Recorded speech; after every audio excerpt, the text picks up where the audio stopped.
It's just started raining. I've come back to the water's edge, but obviously the beauty of painting the cars, it doesn't really matter what the weather's doing. And I'm going to have a go at this view here. You can just about see through the bushes and trees to the water there. So I've got my usual palette here: ultramarine, lemon yellow, Payne's grey, alizarin crimson, raw sienna, burnt umber, and light red. And this is the large Ron Ranson hake with clear water on it, and I'm just wetting the paper all over. Two reasons mainly. First, the sky and the distant trees will soften off, no hard edges. Plus, second main reason is the paper won't cockle and go all crinkly, because I've wet it evenly so it stretches evenly. That way you can get away with using, well, this is £130, this one. You could probably get away with even lighter if you just do that. Wet it all over before you start. That was raw sienna. This is ultramarine, a bit too much water. So I just took the excess off on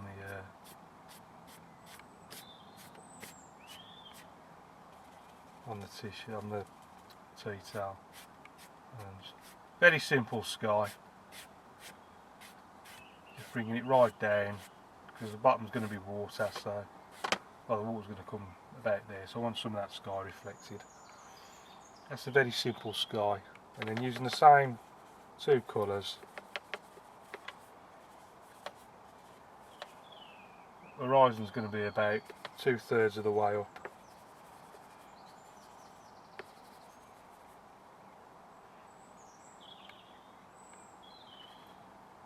Somewhere like so.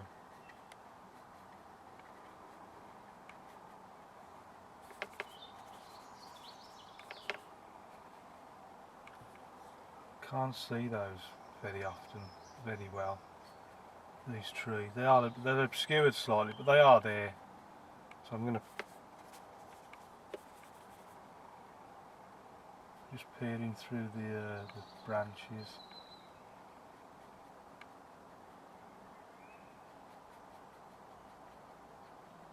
Just making sure this is nice and level.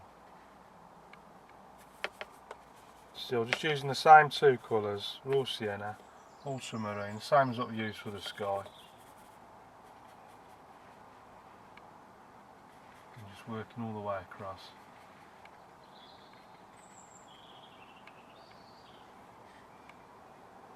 Maybe I'm just flicking the odd branch here and the odd trunk. But keep it subtle.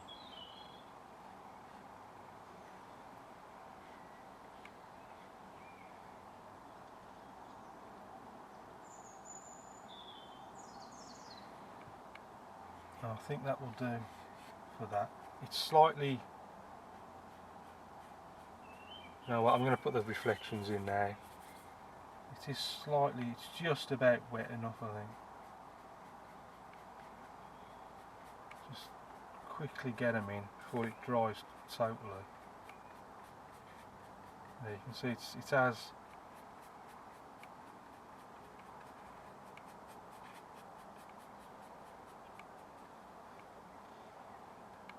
might just about get away with it. Just putting in the, just reflecting those trunks there. Yeah. If I was at home, I'd have just dried it and then re-wet it. Because if I'd have re-wet it now, it's not quite dry. You just see it's not quite dry. And if I'd have re-wet it, the paint would have gone everywhere. So, with that done, I'm just going to pull the paper. It's stretched now, the paper. So you can see how it hasn't cockled or anything, even though it's only cheap, lightweight stuff. Because I wet it all over evenly, it's stretched evenly. So pull it tight, refix it here on the right hand side, and we've got a flat surface to work with again. And then it's back to the So I've got the reflections in. So next is the these foreground trees on the left. So I've just dipped the tip, the tip of the hairs in, just to bring all the hairs back together. And then it's the same two colours with a bit of lemon yellow added this time.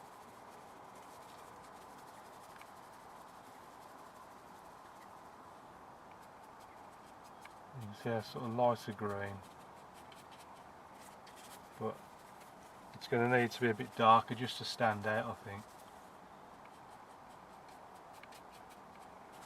Make that a bit darker, get some Payne's grey into it. And then we can really sort of emphasise those.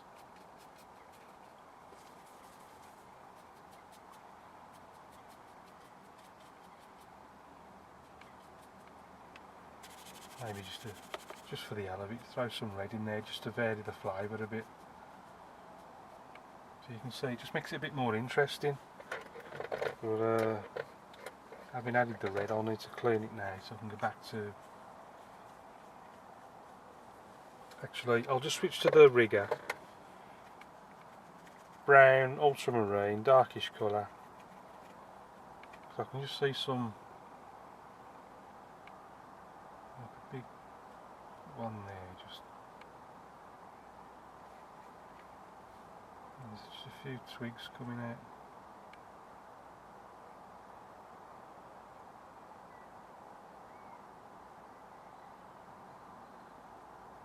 Put them on, and then I'm just going to add a bit of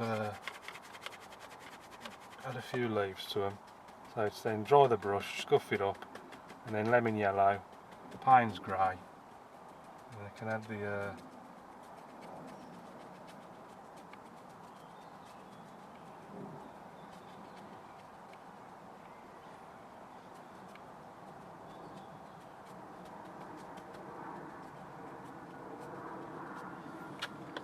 twigs, and then I'm going to do a quick sweep.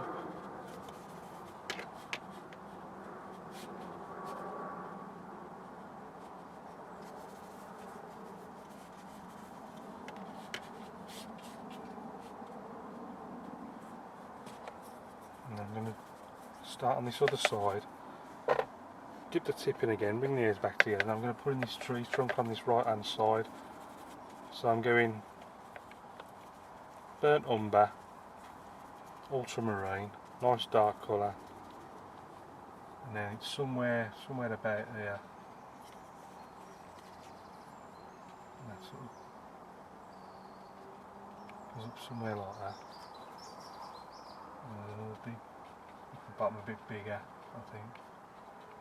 And sort of one goes up like that, and then there's another one behind it that goes round and up and out, and it's going everywhere. And once I've got that in, again dry, so I'll switch to the rigger again, and then just put in a few more.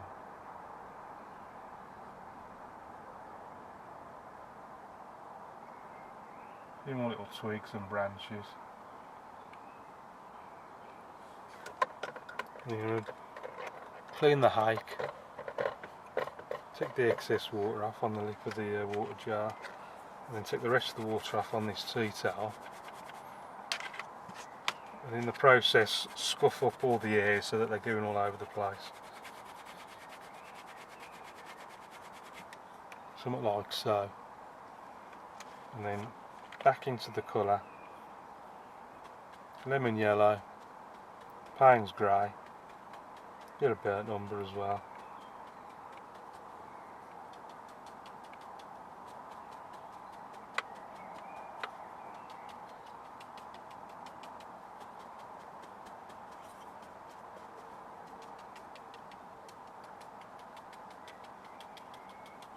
And then just very lightly, leaving plenty of the background showing through the trees, through the leaves.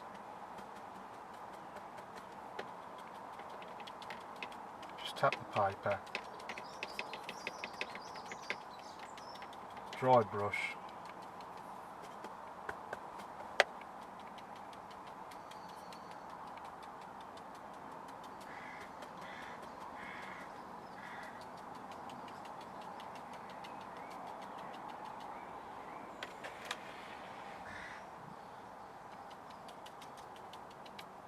that'll do for the tree I think, don't want to get too mad.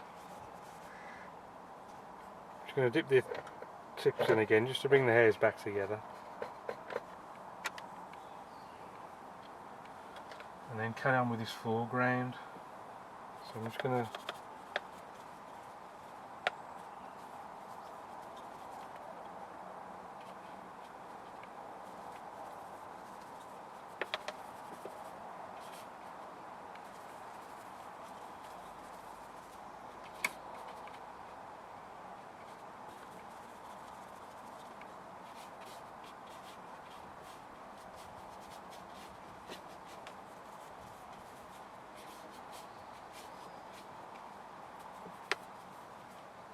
bit of all sorts going in. And I can even just flick up just to create some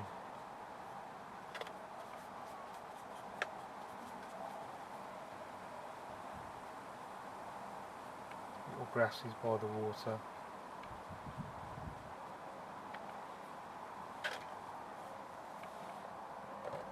And if I just take the card, I can also just pop in a few little stones here and there.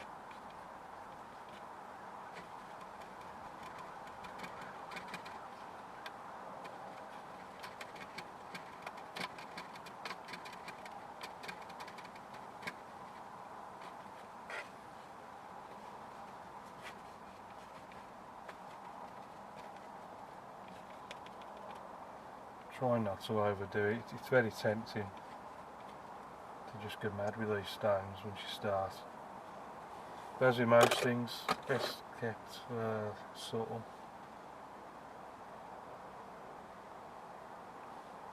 I think I'm going to call that one done. Just going to grab the rigger, get a dark colour on the brush, and then just pop the signature.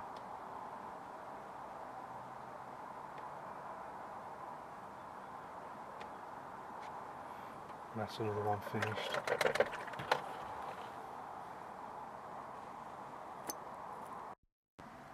I hope you enjoyed that quick demonstration. Keep practicing. Thanks for watching and I'll see you again soon.